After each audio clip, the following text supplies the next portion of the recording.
തീപ്പക്ഷി ഭാഗം 3. ഭാഗം 1ഉം 2ഉം കാണാത്തവർ അതിൻ്റെ ലിങ്ക് ഭാഗം 3യുടെ ഡിസ്ക്രിപ്ഷൻ ബോക്സിൽ കൊടുത്തിട്ടുണ്ട്. അത് കണ്ടതിന് ശേഷം ഭാഗം 3 കാണുക.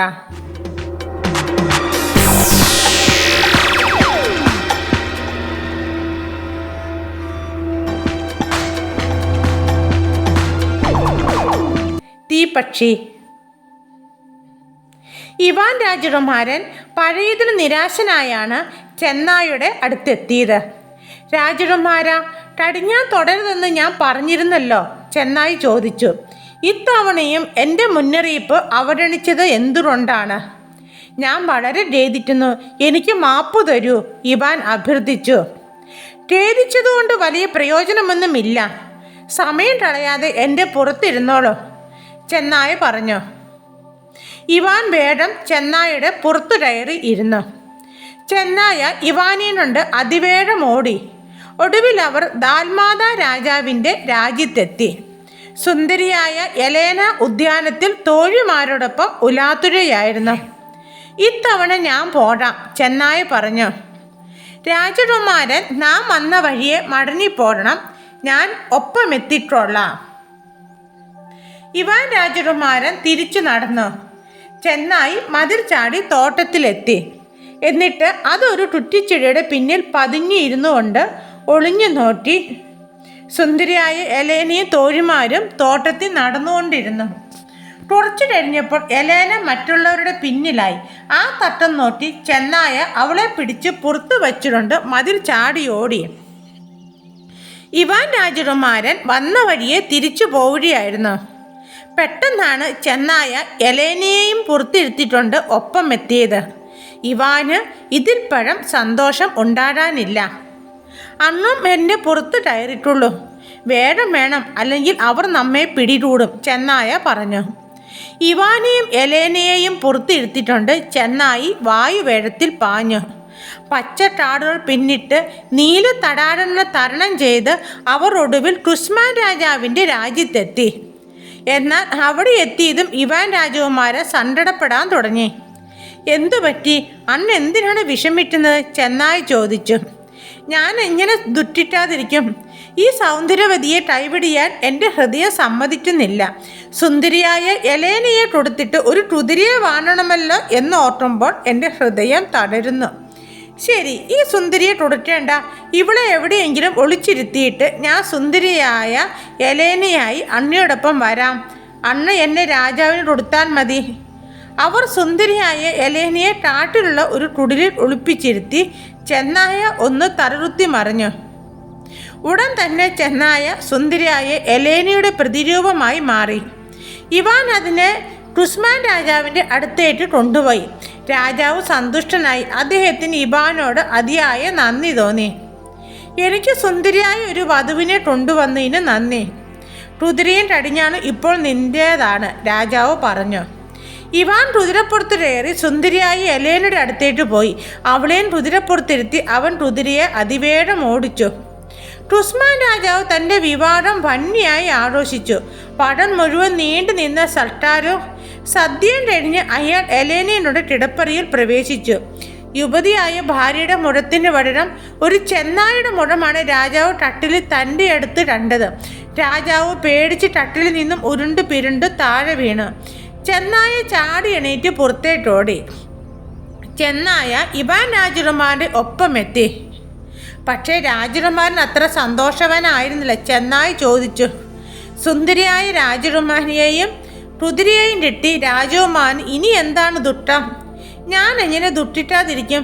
തീപ്പക്ഷിയെ കിട്ടാൻ വേണ്ടി സ്വർണ്ണ കുഞ്ചിരോമമുള്ള കുതിരയെ തുടരാൻ എനിക്ക് മനസ്സ് വരുന്നില്ല, ഇവാൻ പറഞ്ഞു. വിഷമിക്കേണ്ട, ഞാൻ വഴിയുണ്ടാക്കാം, ചെന്നായ ഇവാനെ സമാധാനിപ്പിച്ചു. അവർ താമസിയാതെ അഫ്രോൻ രാജാവിൻ്റെ അടുത്തെത്തി. കുതിരയെയും സുന്ദരിയായ എലേനയെയും ഒളിപ്പിച്ച, ചെന്നായ പറഞ്ഞു. എന്നിട്ട് ഞാൻ സ്വർണ്ണക്കുഞ്ചി രോമമുള്ള കുതിരയായി അഫ്രോൻ രാജാവിൻ്റെ അടുത്തേക്ക് വരാം. അവർ എലേനയെയും കുതിരയെയും ഒരു കാട്ടിൽ ഒളിപ്പിച്ചിരുത്തി. ചെന്നായ ഒന്ന് തലറുത്തി മറിഞ്ഞു. അതോടെ അതൊരു കുതിരയായി മാറി. ഇവാനോടൊപ്പം രാജാവിൻ്റെ അടുത്തേക്ക് പോയി. രാജാവ് സന്തോഷിച്ച് ബാട്ടു പറഞ്ഞതുപോലെ തീപ്പക്ഷിയെ സ്വർണ്ണക്കൂട്ടിലിട്ടു ഇവാന് നൽകി. ഇവാൻ നടന്നു കാട്ടിലെത്തി എലേനയെ കുതിരപ്പുറത്ത് കയറ്റി സ്വർണ്ണക്കൂട്ടിലെ തീപ്പക്ഷിയെ കൊണ്ട് നാട്ടിലേക്ക് തിരിച്ചു. അഫ്രോൻ രാജാവ് കുതിരപ്പുറത്ത് കയറാൻ തയ്യാറായി നിന്നയുടൻ കുതിരയൊരു ഭയങ്കരനായി ചെന്നായായി. രാജാവ് പേടിച്ച് ബോധം കെട്ടു വീണു. ചെന്നായി ഓടി ഇവാനോടൊപ്പം എത്തി. അണ്ണേണിക്ക് വിട തരണം, ചെന്നായ പറഞ്ഞു. ഇനി മുന്നോട്ട് വരാൻ എനിക്ക് നിവൃത്തിയില്ല. ഇവാൻ രാജകുമാരൻ കുതിരപ്പുറത്ത് നിന്നിറങ്ങി ചെന്നായെ 3 പ്രാവശ്യം നമസ്കരിച്ചിട്ട് അവൻ അതിനോട് കൃതജ്ഞത പറഞ്ഞു. എന്നേറ്റമായി യാത്ര പറയേണ്ട, അന്നേറ്റ് ഇനിയും എന്നേണ്ട ആവശ്യമുണ്ടായെന്ന് വരാം, ചെന്നായ പറഞ്ഞു. ഇനി ഇതിനോട് എനിക്ക് എന്താവശ്യമാണുള്ളത്? ഇവാൻ വിചാരിച്ചു. എൻ്റെ എല്ലാ ആഗ്രഹങ്ങളും സാധിച്ചു കഴിഞ്ഞു. സുന്ദരിയായ എലേനയെയും തീപ്പക്ഷിയെന്നുണ്ട് അവൻ കുതിരപ്പുറത്ത് കയറി അതിവേറെ സഞ്ചരിച്ചു. സ്വന്തം രാജ്യത്തെത്തിയപ്പോൾ കുതിരയെ നിർത്തി ആഹാരം കഴിക്കുകയും വിശ്രമിക്കുകയും ചെയ്യാൻ അവൻ തീരുമാനിച്ചു. അവൻ്റെ കൈവശം കുറച്ച് റൊട്ടി ഉണ്ടായിരുന്നു. അവർ അത് തിന്നുകയും ഉറവയിൽ നിന്ന് വെള്ളം കുടിക്കുകയും ചെയ്തു. പിന്നീട് അവർ വിശ്രമിക്കാൻ കിടന്നു. രാജകുമാരൻ ഉറങ്ങിക്കിടക്കുമ്പോൾ അവൻ്റെ സഹോദരന്മാർ 2 പേരും കുതിരപ്പുറത്ത് ആ വഴി വന്നു. അവർ പല രാജ്യങ്ങളിലും തീപ്പക്ഷി അന്വേഷിച്ച് നടന്നിട്ട് വെറും കൈയോടെ മടങ്ങുകയായിരുന്നു. ഇവാൻ രാജകുമാരന് കിട്ടിയതെല്ലാം കണ്ടിട്ട് അവർ പറഞ്ഞു, നമുക്ക് അനുജനായ ഇവാനെ വധിക്കാം, എന്നിട്ട് അവന് കിട്ടിയതെല്ലാം സ്വന്തമാക്കാം. അങ്ങനെ പറഞ്ഞുകൊണ്ട് അവർ ഇവാനെ വധിച്ചു. എന്നിട്ട് അവർ സ്വർണ്ണ കുഞ്ചിരോമമുള്ള കുതിരയുടെ പുറത്ത് കയറി തീപ്പക്ഷിയെയും എലേനയെയും കുതിരപ്പുറത്ത് കയറ്റി ഇരുത്തിക്കൊണ്ട് അവർ പറഞ്ഞു, ഈ സംഭവത്തെപ്പറ്റി കൊട്ടാരത്തിൽ ചെല്ലുമ്പോൾ നീ ഒരക്ഷരം മിണ്ടിപ്പോരരുത്. പാവം ഇവാൻ മണ്ണിൽ കിടന്നു. അവൻ്റെ മൃതദേഹത്തിന് ചുറ്റും മലൻകാട്ടുകൾ വട്ടമിട്ട് പറന്നു. പെട്ടെന്ന് നമ്മുടെ ചെന്നായി അവിടെ എത്തി ഒരു മലൻകാട്ടിയെയും അതിൻ്റെ കുഞ്ഞിനെയും പിടികൂടി. പറന്നുപോയി മരണജലവും ജീവജലവും കൊണ്ടുവരും മലൻകാട്ടെ, ചെന്നായി പറഞ്ഞു. എന്നാൽ ഞാൻ നിന്റെ കുഞ്ഞിനെ വിട്ടുതരാം. മലൻകാട്ട മരണജലവും ജീവജലവും അന്വേഷിച്ച് പറന്നുപോയി. അതിന് മറ്റു മാർഗമൊന്നും ഇല്ലായിരുന്നു. കാട്ടുകുഞ്ഞ് അപ്പോഴും ചെന്നായിയുടെ പിടിയിലിരിക്കുകയായിരുന്നല്ലോ.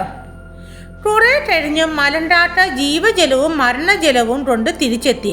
ചെന്നായ ഇവാന്റെ മുറിവുകളിൽ മരണജലം പുരട്ടി. ഉടൻ തന്നെ അവ ഉണങ്ങി. പിന്നീട് അത് ജീവജലം ഇവാന്റെ മേൽ തളിച്ചു. ഉടൻ തന്നെ ഇവാന് ജീവൻ വീണു. ഞാൻ ചത്തതുപോലെ കിടന്നുറങ്ങി, ഇവാൻ രാജകുമാരൻ പറഞ്ഞു. അതെ അതെ, ചെന്നായി പറഞ്ഞു. ഞാൻ എത്തിയില്ലായിരുന്നെങ്കിൽ ആ ഉറക്കത്തിൽ നിന്ന് അന്ന് ഒരിക്കലും ഉണരുകയില്ലായിരുന്നു. അന്നയുടെ സ്വന്തം സഹോദരന്മാർ അന്നയെ വധിച്ചിട്ട് അന്നയുടെ നിധിര കൈവശപ്പെടുത്തി. ഇനി സമയം കളയാതെ എൻ്റെ പുറത്ത് കയറിയിട്ടുള്ളൂ. അവർ അതിവേഗം പാഞ്ഞുപോയി. ഇവാന്റെ സഹോദരന്മാരുടെ പെത്തി ചെന്നായി അവർ 2 പേരും കഷ്ണമായി പിച്ചി ചീന്തി വെളിപ്രദേശത്ത് വിതറിയിട്ടു. ഇവാൻ രാജകുമാരൻ ചെന്നായെ നമസ്കരിച്ചിട്ട് എന്നേറ്റമായി അതിനോട് വിട വാങ്ങി. ഇവാൻ രാജകുമാരൻ സ്വർണ്ണക്കുഞ്ചി രോമമുള്ള കുതിരപ്പുറത്ത് കയറി അച്ഛന് തീപ്പക്ഷിയെയും തനിക്കൊരു വധുവിനെയും കൊണ്ട് കൊട്ടാരത്തിലെത്തി. ചെന്നായി തന്നെ സഹായിച്ചതും സ്വന്തം സഹോദരന്മാർ തന്നെ വധിച്ചതും ചെന്നായി അവർ കടിച്ചു ചീന്തിയതും എല്ലാം ഇവൻ രാജാവിനോട് വിവരിച്ചു പറഞ്ഞു. ആദ്യം ബെർനൈ രാജാവ് തൻ്റെ പുത്രന്മാരുടെ വിയോഗത്തിൽ കഠിനമായി ദുഃഖിച്ചു. എന്നാൽ താമസിയാതെ അദ്ദേഹം ദുഃഖത്തെ കീഴടക്കി. ഇവാൻ രാജകുമാരൻ സുന്ദരിയായ എലേനെ വിവാഹം ചെയ്ത് സുഖമായി ജീവിച്ചു. നിങ്ങൾക്കെല്ലാവർക്കും തീപ്പക്ഷി എന്ന കഥ ഇഷ്ടപ്പെട്ടതാണെന്ന് ഞാൻ വിചാരിക്കുന്നു. പുതിയ കഥയുമായി ഞാൻ ഉടൻ തന്നെ വരുന്നതായിരിക്കും.